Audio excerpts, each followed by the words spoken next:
People often ask me, do you believe in God? Which I don't like that question. I don't like that question. I don't like that question. Yeah, I don't like the question. People have asked me whether or not I believe in God, and I've answered in various ways.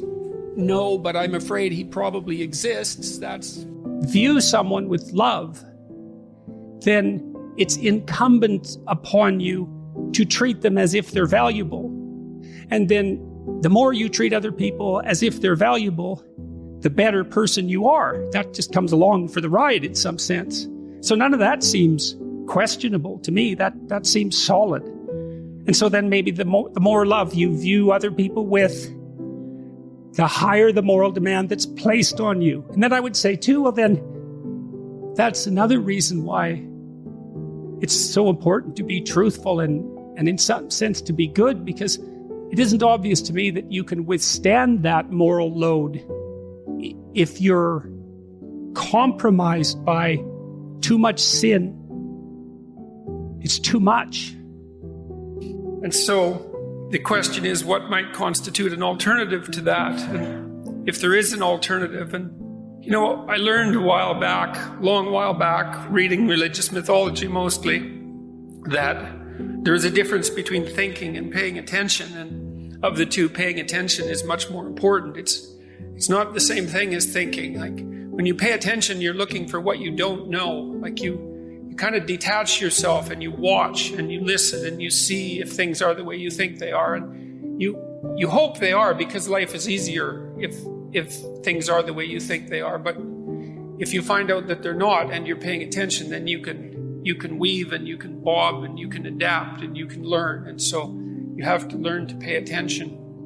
Who would have the audacity to claim that they believed in God if they examined the way they lived? Who would dare say that? To believe, you think, to believe in a Christian sense, to actually, this is why Nietzsche said there was only ever one Christian, and that was Christ. To have the audacity to claim that means that you live it out fully. And that's an unbearable task in some sense. To be able to accept the structure of existence, the suffering that goes along with it, and the disappointment and the betrayal, and to nonetheless act properly, right? To aim at the good with all your heart, right? To dispense with the malevolence and your desire for destruction and revenge and all of that, and to face things courageously and to tell the truth, to speak the truth and to act it out. That's what it means to believe, although they don't necessarily like to admit it or to talk about it. I mean, you don't have to scrape beneath the surface very far in someone's life to find a tragedy lurking if the person that you're speaking with doesn't have something pretty awful happening to them right at the moment, economically or socially or within their family or physically or mentally. The probability that someone they love has a problem of that sort is extraordinarily high. And if you happen to be among the fortunate minority for whom that isn't true, well, all you have to do is wait, and it will be true soon enough, and sooner than you think, and worse than you imagine. Look, even if you're cynical about church, and I guess I would put myself in that category, it's certainly the case that communal church going in the 1950s, say, provided the average person with at least an hour a week where they were contemplating, no matter how poorly, the purpose of ethics in life and the idea of a higher purpose and a higher meaning in life. And you got to think that spending an hour a week thinking about that is better than never doing it at all. I don't know how that tradition can be revivified in a meaningful way, but I really do think it's a catastrophe that we've lost it, because we don't have a center, an ethical center that holds our community together, and the consequence of that is that we're fragmenting quite badly. Now, I think there's a progression in life. You know, if you're naive, you think that life will be easy and that people are basically good, and then you have some experiences, if you're not sheltered too much, and that gets taken away from you because you betray yourself or other people betray you, or you encounter a tragedy, and then your naivety is shattered, and the most likely place that you'll go from there is into something approximating cynicism, because you don't know the alternative, and your initial faith, which was not faith but naivety, is shattered by the terrible reality of what you encounter. And then as a cynical person, you're more wise than you are as a naive person. And then that's a strange thing, because you're worse in some sense than you were. The traditions bind the community together. Now, I'm saying that, and I don't go to church, and the reason I don't go to church is because, well, it drives me crazy, to speak frankly. I haven't been able to sit in a situation like that ever since I was, well, ever, really. That's really the truth of it. Ever.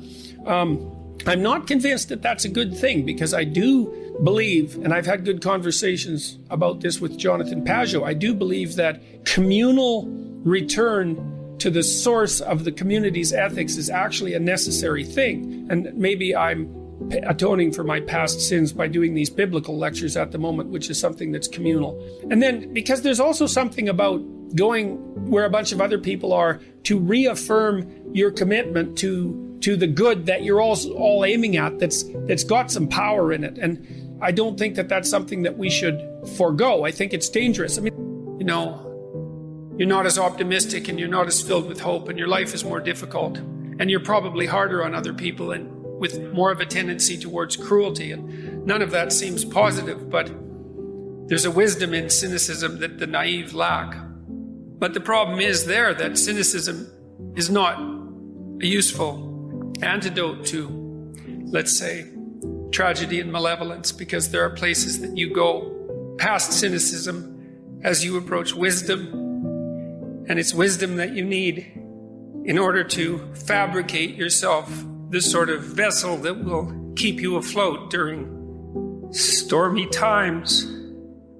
Life is difficult, and it's tainted by malevolence, and it's cast in tragedy. And you need something to offset that, because otherwise it embitters you.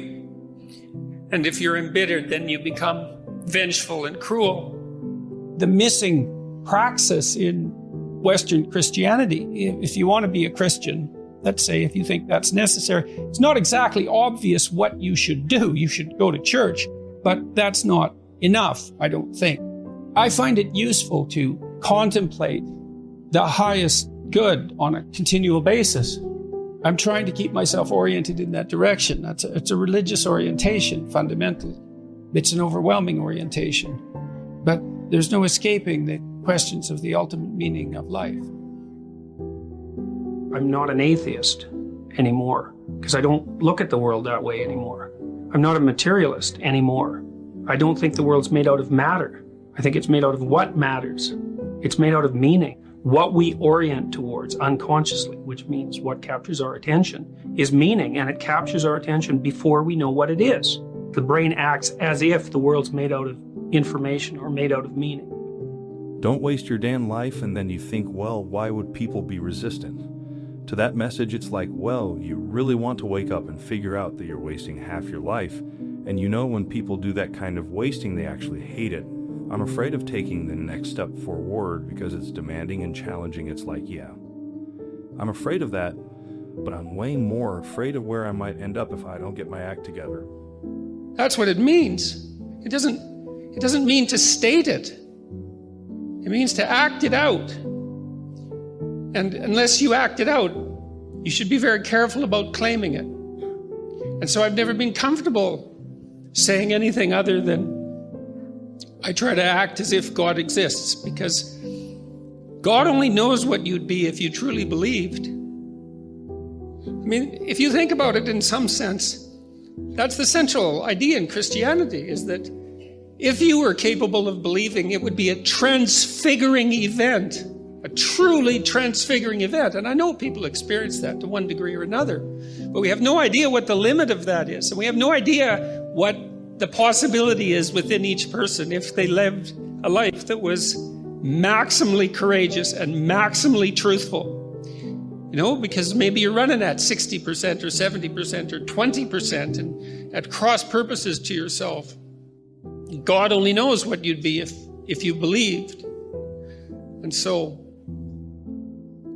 while I act I try to act like I believe, but I'd never claim that I manage it.